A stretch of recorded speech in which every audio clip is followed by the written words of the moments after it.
Moin Zen everyone and welcome to another new episode of the Teja podcast.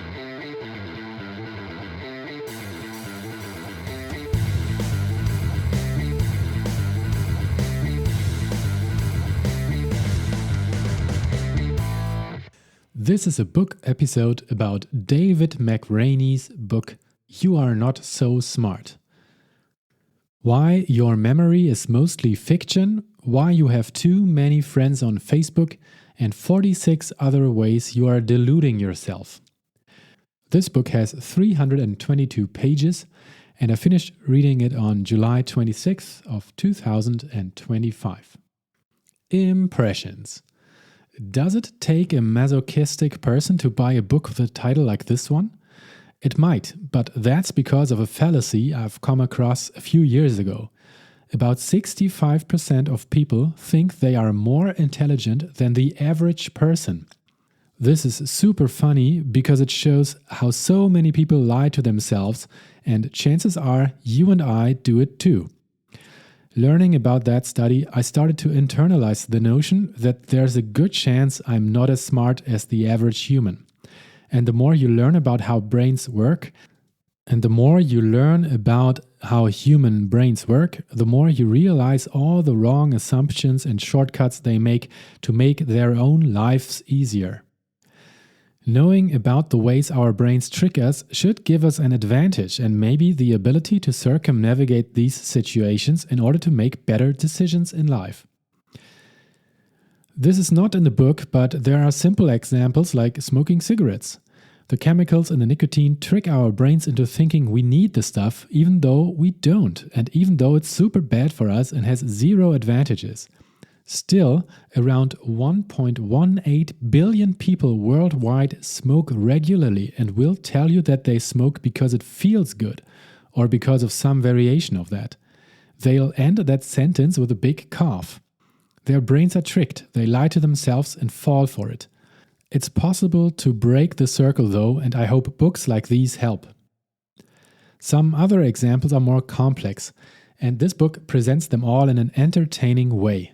I think the source of it was a blog that the author ran for some years, and in which he went over one way of us deluding our brains per post, until he got the book deal to put them all in a row. It's lovely to read because you can go through one chapter per day, for example, and try to internalize it. It really changed my thinking. And yes, it can be a downer at points because you see yourself in so many of the examples.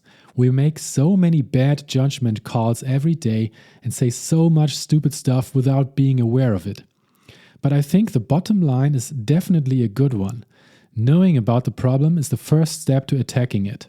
Since reading the book, I have found myself in lots of situations saying things without thinking and afterwards going, "This is probably not true what I just said." Or hearing others give an answer to a question I asked and thinking the same of their answer. I have highlighted many passages to give you an example of all the different ways, and maybe that'll help you see it. The book is an easy recommendation because it concerns all of us. Not a single human is exempt from all the fallacies. Highlights. Introduction U. From the greatest scientist to the most humble artisan, every brain within every body is infested with preconceived notions and patterns of thought that lead it astray without the brain knowing it. Cognitive biases are predictable patterns of thought and behavior that lead you to draw incorrect conclusions.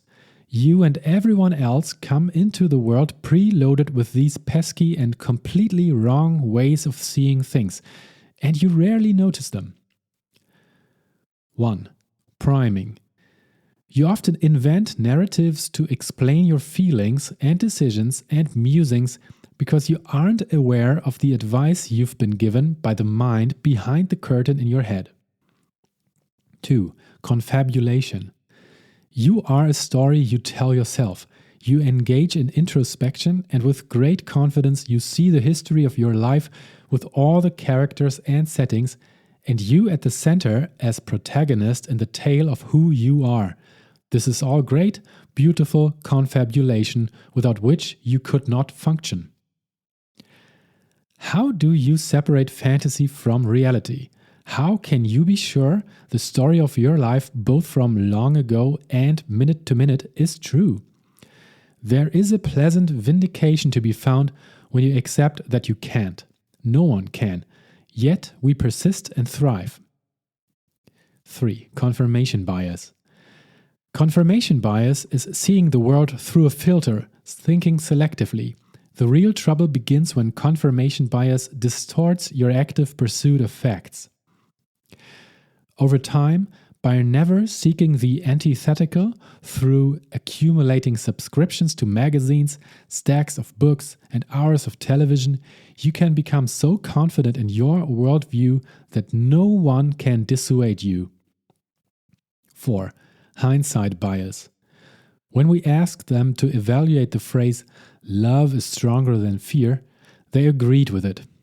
When he presented them the opposite, "fear is stronger than love," they agreed with that too. He was trying to show how what you think is just common sense usually isn't.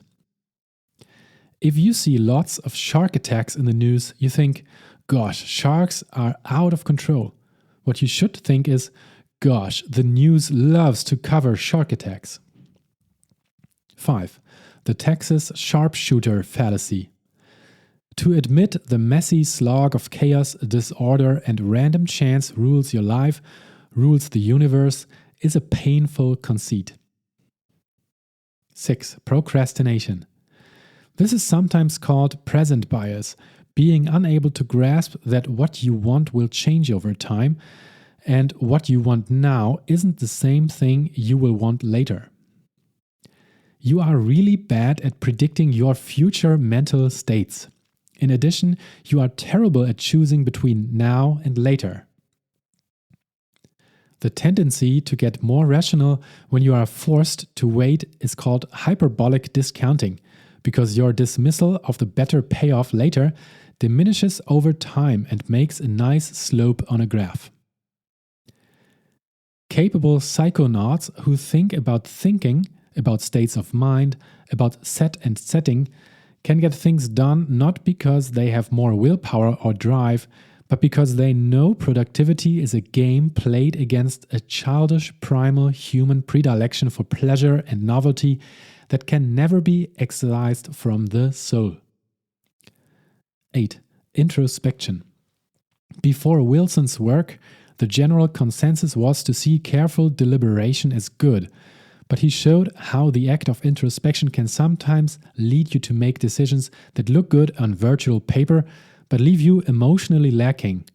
Wilson knew previous research at Kent State had shown that ruminations about your own depression tend to make you more depressed, but distraction leads to an improved mood. Sometimes introspection is simply counterproductive. When you ask people why they do or do not like things, they must then translate something from a deep, emotional, primal part of their psyche into the language of the higher logical, rational world of words and sentences and paragraphs. Time after time, experiments show introspection is not the act of tapping into your innermost mental constructs, but is instead a fabrication. You look at what you did or how you felt, and you make up some sort of explanation that you can reasonably believe. 9. The availability heuristic. If someone you know gets sick from taking a flu shot, you will be less likely to get one, even if it is statistically safe. In fact, if you see a story on the news about someone dying from the flu shot, that one isolated case could be enough to keep you away from the vaccine forever. Over the last few million years, much of our time was spent with fewer than 150 people, and what we knew about the world was based on examples from our daily lives. Mass media, statistical data, scientific findings, these things are not digested as easily as something you've seen with your own eyes. The old adage, "I'll believe it when I see it," is the availability heuristic at work. 10. The bystander effect. Pluralistic ignorance, a situation where everyone is thinking the same thing but believes he or she is the only person who thinks it. So the takeaway here is to remember you are not so smart when it comes to helping people. In a crowded room or a public street, you can expect people to freeze up and look around at one another, knowing that you should always be the first person to break away from the pack and offer help or attempt escape, because you can be certain no one else will. 11. The Dunning-Kruger effect. Bertrand Russell once said, "In the modern world, the stupid are cocksure, while the intelligent are full of doubt." The less you know about a subject, the less you believe there is to know in total. Charles Darwin said it best, "Ignorance more frequently begets confidence than does knowledge." Whether it's playing guitar or writing short stories or telling jokes or taking photos, whatever, amateurs are far more likely to think they are experts than actual experts are. 12. Apophenia. Apophenia is refusing to believe in clutter and noise, in coincidence and chance. Apophenia most often appears in your life when you experience synchronicity. Small moments of synchronicity seem meaningful even when you know they can't be. You can see apophenia isn't always a bad thing. You need a sense of meaning to get out of bed, to push forward against the grain. Just remember that meaning comes only from within. He said the average person is alert for about 8 hours every day, and something happens to the average person about once a second. At this rate, you will experience 1 million events every 35 days. This means when you say the chances of something happening are 1 in a million, it also means about once a month. The monthly miracle is called Littlewood's Law. 13. Brand loyalty. Fanboys defend their favorite stuff and ridicule the competition, ignoring facts if they contradict their emotional connection. So, what creates this emotional connection to stuff and the companies who make doodads? Choice.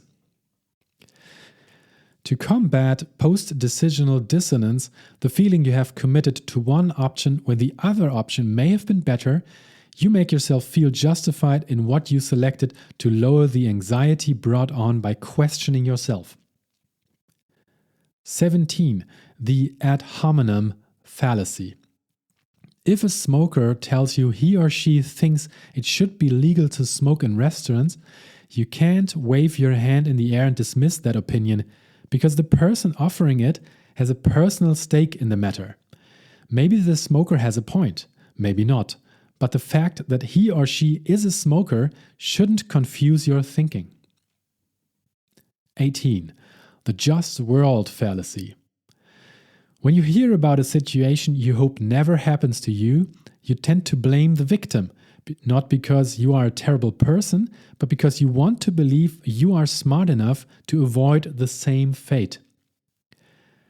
After all, not taking action guarantees not getting results. In a just world, this would be the only rule, no matter what the initial conditions of your struggle were. The real world is more complicated. People can and do escape, but this doesn't mean those who haven't aren't trying their damnedest to claw out of bad situations. 19. The public goods game. The tragedy of taking from a common good is over time the common good will be depleted out of just a tiny amount of greed. One misguided exploiter can crash the system. Greed is contagious.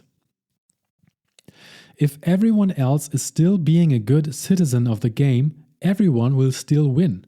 The old emotional brain kicks in, however, when you see cheating. It's an innate response that served your ancestors well. You know deep down that cheaters must be punished because it takes only one cheater to make the economy sputter out. You would rather lose the game than help someone who isn't helping you. Purely logical creatures could be trusted to figure out life isn't a zero-sum game, But you are not a purely logical creature. You will cheat if you think the system is cheating you. 23. Groupthink.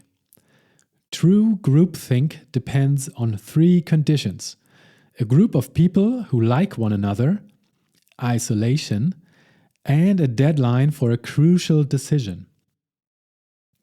25. The affect heuristic. The tendency to make poor decisions and ignore odds in favor of your gut feelings is called the affect heuristic. It is always getting between you and your best interests, and it starts when you make a snap judgment about something new. Decisions about risk and reward begin with the unconscious you. Unconscious you notices things are either bad or good, dangerous or safe, before conscious you can put those feelings into words. The feeling you get in your gut telling you yes or no, good or bad, is greatly influenced by the affect heuristic. Keep this in mind when you notice fearful language and imagery coming from any source with an agenda. 27. Selling out.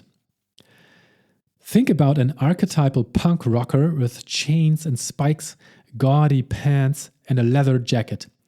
Yeah, he bought all of those clothes. Someone is making money off of his revolt. That's the paradox of consumer rebellion. Everything is part of the system. Having a dissenting opinion on movies, music, or clothes, or owning clever or obscure possessions, is the way middle-class people fight one another for status. They can't out-consume one another because they can't afford it, but they can out-taste one another. 28. Self-serving bias. Day to day, you think you are awesome, or at least far more awesome than you are. This is good.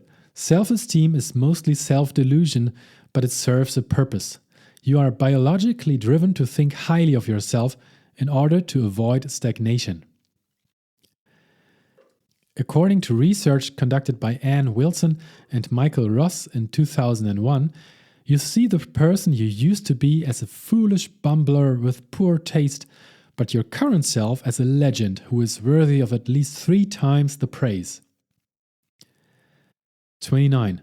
The spotlight effect. Research shows people believe others see their contributions to conversation as being memorable, but they aren't. You think everyone noticed when you stumbled in your speech, but they didn't. Well, unless you drew attention to it by over-apologizing. The next time you get a pimple on your forehead, or buy a new pair of shoes, or tweet about how boring your day is, don't expect anyone to notice. You are not so smart or special. 30. The third person effect. For every outlet of information, there are some who see it as dangerous not because it affects them, but because it might affect the thoughts and opinions of an imaginary third party. This sense of alarm about the impact of speech, not on yourself but on others, is called the third person effect. The third person effect is a version of the self-serving bias. You excuse your failures and see yourself as more successful, more intelligent, and more skilled than you are. 31. Catharsis. Venting feels great. The problem is it accomplishes little else. Actually, it makes matters worse and primes your future behavior by fogging your mind. When you vent, you stay angry and are more likely to keep doing aggressive things so you can keep venting. It's drug-like because there are brain chemicals and other behavioral reinforcements at work. If you get accustomed to blowing off steam, you become dependent on it. The more effective approach is to just stop. 32. The misinformation effect. Memory is imperfect but also constantly changing. Not only do you filter your past through your present, but your memory is easily infected by social contagion. You incorporate the memories of others into your own head all the time. Studies suggest your memory is permeable, malleable, and evolving. 34. extinction burst.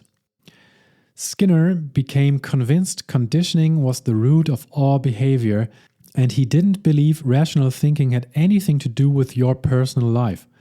He considered introspection to be a collateral product of conditioning. Some psychologists and philosophers still hold the idea you are nothing but a sophisticated automaton, like a spider or a fish. You have no freedom, no free will. Set goals, and when you achieve them, shower yourself with garlands of your choosing. Don't freak out when it turns out to be difficult. Habits form because you are not so smart, and they cease under the same conditions. 36. The illusion of transparency. You become certain your skin must be glowing red and everyone in the room is holding back laughter, except they aren't. They are just bored. Studies in the 1980s showed you are confident in your ability to see through liars, yet you are actually terrible at it. On the other side, you think your own lies will be easy to detect. Just because that person can't see inside your mind doesn't mean he or she is not so smart. You don't suddenly become telepathic when you are angry, anxious, or alarmed. Keep calm and carry on. 37. Learned helplessness. If, over the course of your life, you have experienced crushing defeat or pummeling abuse or loss of control, you convince yourself over time that there is no escape, and if escape is offered, you will not act. You become a nihilist who trusts futility above optimism. 42. Self-fulfilling prophecies. The future is the result of actions, and actions are the result of behavior, and behavior is the result of prediction. This is called the Thomas theorem. Psychologists call it the stereotype threat. When you fear you will confirm a negative stereotype, it can become a self-fulfilling prophecy not because the stereotype is true, but because you can't stop worrying that you could become an example proving it. If you want a better job, a better marriage, a better teacher, a better friend, you have to act as if the thing you want out of the other person is already headed your way. It doesn't guarantee you'll see a change, but it's better than nothing. 43. The moment. To be happy now and content later, you can't be focused only on reaching goals, because once you reach them, the experience ends. To truly be happy, you must satisfy both of yourselves. Go get the ice cream, but do so in a meaningful way that creates a long-term memory. Grind away to have money for later, but do so in a way that generates happiness as you work. 44. Consistency bias. But people naturally change over time. Consistency bias is the failure to admit it. 45. The representative heuristic.